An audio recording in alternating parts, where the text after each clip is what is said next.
जय श्री राम दोस्तों, कैसे हो आप सब। मैं आशा करती हूँ कि आप सब स्वस्थ होंगे, मस्त होंगे।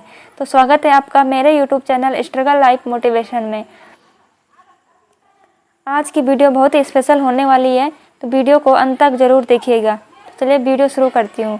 आज की वीडियो में मैं आपको ये बताऊँगी कि उत्तराखंड में इतनी भयंकर आपदा क्यों आ रही है, उत्तराखंड में इतनी तबाही क्यों मच रही है, क्या कारण है इसका, कौन इसकी वजह है, क्या हम स्वयं मानव इसके जिम्मेदार हैं। तो उत्तराखंड में हम सभी जानते हैं कि उत्तराखंड में कितनी भयंकर आपदा आ रही है। उत्तराखंड में न जाने कितने तबाहियाँ मच रही है, बाढ़ आ रहे हैं, नदी का बहाव अधिक बढ़ रहा है, ग्लेशियर पिघल रहे हैं, पूरी तरह से तहस नहस हो रहा है। तो ये सब क्यों हो रहा है, किसकी वजह से हो रहा है, कौन इसका जिम्मेदार है, क्यों नदी का बहाव बढ़ रहा है इतना। तो आप सभी भी शायद जानते होंगे कि इतना विनाश क्यों हो रहा है उत्तराखंड में, क्यों प्रकृति इतने विनाश ला रही है, नदी का बहाव क्यों बढ़ रहा है, इतना क्यों बढ़ता जा रहा है। क्योंकि लोग क्या कर रहे हैं, लोग अपने घरों का कूड़ा, जो नदी के किनारे लोग बसे हुए हैं, वो अपने घरों से कूड़ा नदी में डाल के आते हैं। तो नदी में डालोगे कूड़ा तो नदी दूषित नहीं होगी तो क्या होगा।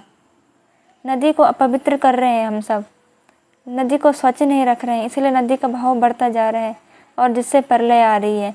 ग्लेशियर क्यों पिघल रहे हैं, क्योंकि हम वातावरण को स्वच्छ नहीं रख रहे हैं, प्रदूषण बढ़ा रहे हैं। हम इतना प्रदूषण बढ़ा रहे हैं अपने विकास के लिए, अपने विकास को बढ़ाने के लिए हम वायुमंडल को स्वच्छ नहीं रख रहे हैं, वायुमंडल को अपवित्र कर रहे हैं, जिस वजह से ग्लेशियर भी पिघल कर नीचे आ रहे हैं और पानी का बहाव बढ़ता जा रहा है। इतनी बाढ़ें क्यों आ रही है, क्यों इतनी चट्टानें टूट रही है, क्यों इतने पहाड़ टूट रहे हैं। क्योंकि लोग क्या कर रहे हैं, अपने विकास के लिए, अपनी सुविधा के लिए, अपने सुख सुविधाओं के लिए बड़ी बड़ी इमारतों का निर्माण कर रहे हैं, वो भी पहाड़ों को काट कर, पहाड़ों का कटान करके हम अपने विकास के लिए ये सब कर रहे हैं, जिससे कि हमारे पहाड़ की जो मिट्टी है वो कच्ची होती जा रही है, जिससे कि थोड़ी सी बारिश होने पर क्या हो रहा है, सारा पहाड़ी गिर जा रहा है, पहाड़ी बह जा रहा है, मिट्टी सारी बह जा रही है, पूरा जो मतलब पूरी प्रकृति कच्ची हो चुकी है।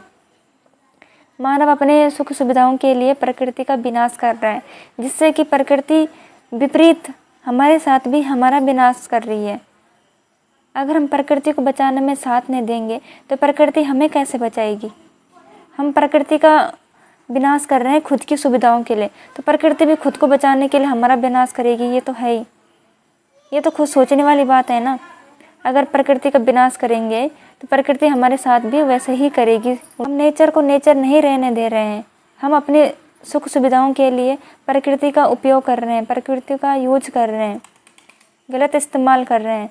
बड़ी बड़ी इमारतों का निर्माण के लिए पहाड़ को काटा जा रहा है, नदी नालों में कूड़ा कचरा डाला जा रहा है। घरों में गाड़ी भी आती है कूड़े की, तो लोग उसमें कूड़ा डालते हैं, लेकिन जो कूड़े गाड़ी वाला होता है वो जाके नदी के किनारे उस कूड़े को फेंक आता है।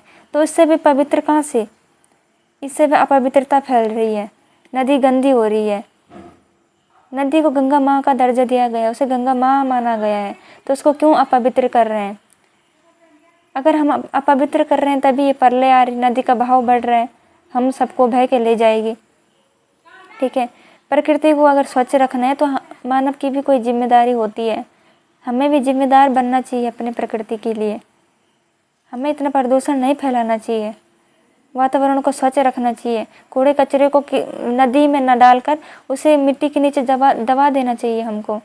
कूड़े की गाड़ी का भी जो कचरा होता है उसे भी हमें किसी मिट्टी के नीचे दबा देना चाहिए, ज़मीन के नीचे दबा देना चाहिए, ताकि वो सड़ जाए और हमारी प्रकृति स्वच्छ रहे।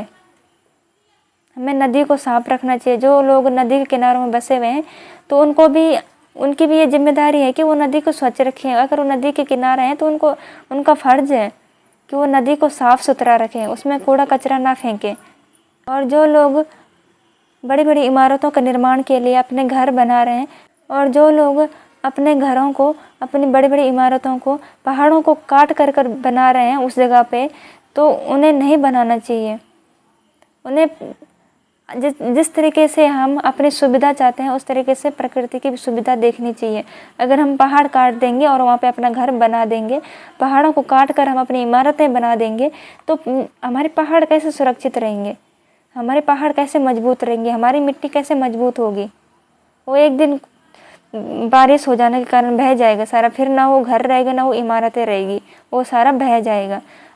प्रकृति के साथ हम गलत करेंगे तो प्रकृति हमारे साथ विपरीत करेगी। ठीक है, प्रकृति को अगर हम अपनी सुख सुविधाओं के लिए उसका यूज कर रहे हैं, गलत इस्तेमाल कर रहे हैं, प्रकृति के साथ गलत कर रहे हैं, तो प्रकृति को काट रहे हैं, प्रकृति को स्वच्छ नहीं रख रहे हैं, प्रकृति को अपवित्र कर रहे हैं, तो प्रकृति हमारा विनाश करेगी ही करेगी।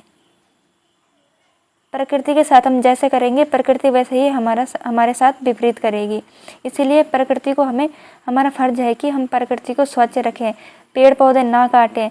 पेड़ों का कटान भी दिन प्रतिदिन बढ़ता जा रहा है, जिस वजह से हमारी मिट्टी कच्ची होती जा रही है, पहाड़ कच्चे होते जा रहे हैं। पेड़ के कटानों से भी पहाड़ कच्चे होते हैं, तो हमें पेड़ों का कटान भी रोकना चाहिए, बल्कि वृक्षारोपण करना चाहिए। अपने घरों में एसी का यूज कम करना चाहिए, एसी का यूज करना ही नहीं चाहिए। इतनी गर्मी क्यों बढ़ रही है? क्योंकि पेड़ों को काटा जा रहा है। गर्मी तो बढ़ेगी, गर्मी बढ़ रही है, फिर एसी का यूज किया जा रहा है। एसी का यूज कर रहे हैं तो हमारे ग्लेशियर पिघल रहे हैं, हमारे वातावरण अपवित्र हो रहा है, ग्लोबल वार्मिंग बढ़ रहा है, जिस वजह से ग्लेशियर पिघलते जा रहे हैं। ग्लेशियर पिघलेंगे तो तबाही तो आएगी। इसीलिए हमें पेड़ों का कटान नहीं करना चाहिए, बल्कि वृक्षारोपण करना चाहिए, पेड़ पौधे लगाने चाहिए। हम एसी का यूज कर रहे हैं तो इसके बदले हमें अपने घरों के सामने एक पेड़ लगा देना चाहिए। एक पेड़ लगाएंगे तो हमें एसी की ज़रूरत भी नहीं पड़ेगी, हमें पंखे के तक की ज़रूरत नहीं पड़ेगी। अगर हम पेड़ लगाएंगे, पेड़ पौधे लगाएंगे, हमें उसकी हवा, नेचुरल हवा मिलेगी, हमारा स्वास्थ्य भी ठीक रहेगा। हम सुख सुविधाओं के लिए प्रकृति को खतरे में डाल रहे हैं और प्रकृति हमारे साथ फिर विपरीत करेगी तो पूरी तरह से विनाश हो जाएगा, प्रलय आ जाएगी। प्रकृति हमें खुद के साथ ले डूबेगी। हम प्रकृति को नष्ट कर रहे हैं, प्रकृति को कच्चा कर रहे हैं, प्रकृति को प्रकृति नहीं रहने दे रहे हैं, तो प्रकृति भी हमारे साथ वैसे ही विपरीत उल्टा करेगी। प्रकृति भी हमारा विनाश करेगी, हमें प्रलय के साथ ले डूबेगी। अगर आपको मेरी वीडियो अच्छी लगी है, मेरी बातें समझ में आई हो, तो मेरा चैनल लाइक शेयर कमेंट करें और सब्सक्राइब करें।